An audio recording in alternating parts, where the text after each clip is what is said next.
আওয়ামী লীগের ওপর রাগ করে 10 বছর ধরে ভাত খান না নিজামুদ্দিন। বিএনপি সরকার ক্ষমতায় না আসা পর্যন্ত ভাত না খেয়েই থাকবেন বলে প্রতিজ্ঞাও করেছেন তিনি। মানে 10-11 বছর ভাত খায় না, দল করে সে।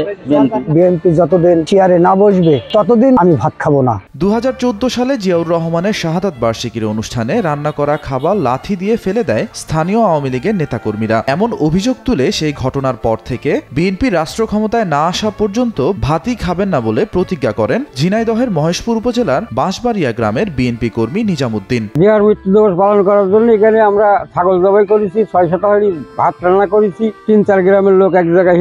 এবার আওয়ামী লীগের লোকজন এসে সে জালতিবাদ যখন ফেলে দিয়েছে তখন আছে আরো মানুষের মারধর করতে গেছে, কারো পেটের ভিতরে শাবল দিয়ে যাচ্ছে, মানে ছত্রভঙ্গ হয়ে গেছে।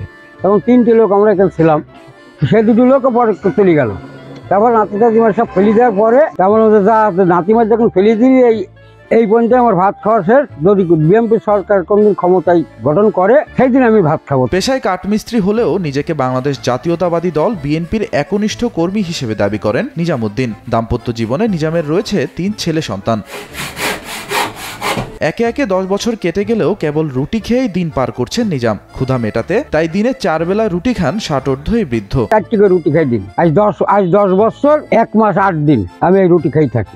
চার দোকানে বসলে একটা বিস্কুট খাই।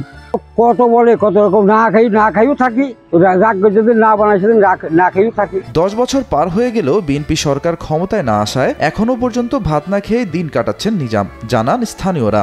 আমরা গ্রামবাসী বহুত চেষ্টা করেছি ওনার ভাত খাওয়ানোর জন্য, উনি ভাত খাবেন না। বিএনপি সরকার ক্ষমতায় না আসা পর্যন্ত উনি ভাত খাবেন না, এই ওনার প্রতিজ্ঞা। ওনার প্রায় 12-13 বছর ভাত খায়নি তো, যে ওনার সরকার যতদিন বিএনপি সরকার ক্ষমতায় না আসবে ততদিন উনি ভাত খাবে না।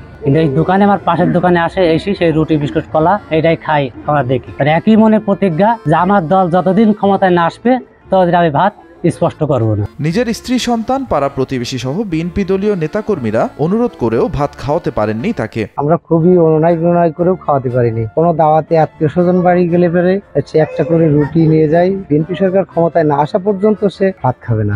10 বছর ভাত খাইনি আমার স্বামী। আমরা এত ভালো মন্দ রান্ধি কোনোদিনও খাই না। সে পিঠে 4টি করে রুটি খায়, ভাজা, বিস্কুট, চা এইসব খায়।